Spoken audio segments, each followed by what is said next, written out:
আমরা আওয়ামী লীগ একটা সংগঠন ছিল, তারা এখনও আছে, যে শেষ জীব আমরা মনে করি না।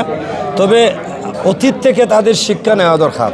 জামাত ইসলামের প্রতি এখন মানুষের যে সাপোর্ট এবং এই যুবকরা যেভাবে সাপোর্ট দেয়, এখন আওয়ামী লীগের উচিত তারা মূল রাজনীতি দেওয়া, এই সন্দেহ প্রীতি বা হিংসাবৃত্তির রাজনীতি এখন ছাড়িয়া এখানেও যারা আসেন এরা আওয়ামী লীগ প্রত্যেকের আমি বলবো যে আসেন মিলিমিশি এমন রাজনীতি করুন যেটা মানুষের কল্যাণ হয়, দেশ মাতৃকার জন্য কিছু করা যায়। আমরা যেন থাকি, এখানেও আমাদের দায়িত্ব আছে, এখানেও আমাদের ছেলেমেয়েরা গড়ে উঠবো।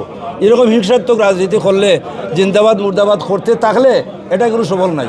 আমাদের বাচ্চারা এখানেও আমি যা দেখি যে বিভিন্ন জায়গায়, পৃথিবীর বিভিন্ন জায়গায় বালা বালা জবে তারা নির্ভর।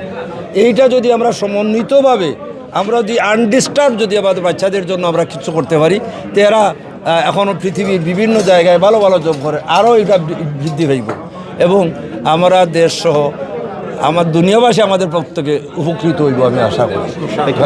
জানেন আজকে এটা শোডাউন করেছে আওয়ামী লীগ, এখানে বারে বারে তারা ইঙ্গিত দিয়েছে বক্তব্যের মধ্যে যে 20 ডিসেম্বরের মধ্যে শেখ হাসিনা ফিরবেন বা আওয়ামী লীগ ফেরার একটা, এই বিষয়ে জামাত ইসলামী কিভাবে দেখতেছে এই বিষয়টাকে?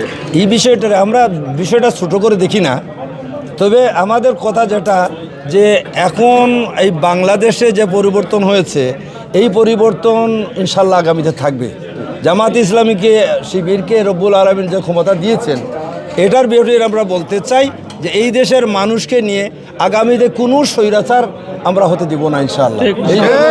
এই দেশের মানুষ আমরা যেভাবে হাঁটতেছি, শুধু আমার এই এলাকা না, আমি সিলেটের বাসিন্দা হিসেবে, সিলেট জেলার এক দায়িত্বশীল হিসেবে আমি যাই দেখি, সবার এক কথা, এখন মানুষ বাংলাদেশ জামাত ইসলামীর দিকে তাকাচ্ছে এবং এটা তারা একটা বিশ্বাস, একটা আস্থা আনছে যে এরা হয়তো আমাদের জন্য কিছু করবে। আর আমরা এটা বলতে চাই যে আমরা দুনিয়াবী রাজনীতি বড় কথা, আমাদের মূল আখেরাত, অতএব আখেরাতের জন্য চেষ্টা করছি আল্লাহ যাতে আমাদের মাফ করেন। আমাদের মুখে এক কথা আর বুকে এক কথা না, আমরা যা বলছি এটা আমাদের কথা, এটা আমাদের অন্তরের কথা। এই মানুষের জন্য, মানুষের খেদমত করে আল্লাহকে রাজি এবং খুশি করে আমরা দুনিয়া থেকে বিদায় হতে চাই। অতএব আওয়ামী লীগ আর যারাই বলেন, বাংলাদেশে আর ওই স্বৈরাচার কোনোদিন হবে না ইনশাল্লাহ।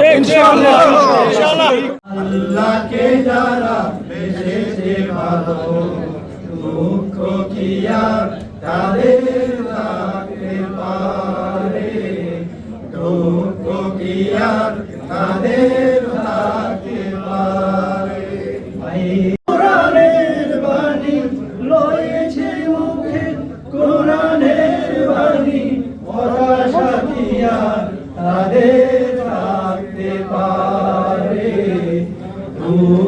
কি আর তাদের থাকতে পারে।